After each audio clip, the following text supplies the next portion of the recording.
আজকের ভিডিওতে আপনাদেরকে তিনটে টিপসের কথা বলবো, যে তিনটে টিপস আমাদেরকে সামগ্রিকভাবে সুস্থ সবল রাখতে খুব গুরুত্বপূর্ণ কার্যকারী ভূমিকা পালন করবে।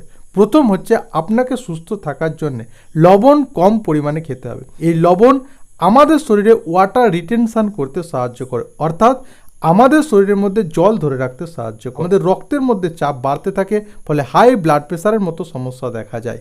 আপনি যদি সামগ্রিকভাবে আপনার শরীরকে সুস্থ রাখতে চান, তাহলে অবশ্যই আপনাকে দিনে কমসে কম 30 থেকে 40 মিনিট হাঁটাহাঁটি করতে হবে। হাঁটাহাঁটি হচ্ছে সহজ একটা ব্যায়াম, যার মাধ্যমে আমাদের মানসিক স্বাস্থ্য থেকে শুরু করে আমাদের পেটের স্বাস্থ্য সমস্তকে ঠিক রাখতে গুরুত্বপূর্ণ কার্যকারী ভূমিকা পালন করে। আমাদের সামগ্রিক স্বাস্থ্যকে ঠিক রাখার জন্য অবশ্যই আপনাকে যথেষ্ট মাত্রায় আপনার প্রয়োজন মতো জল পান করতে হবে।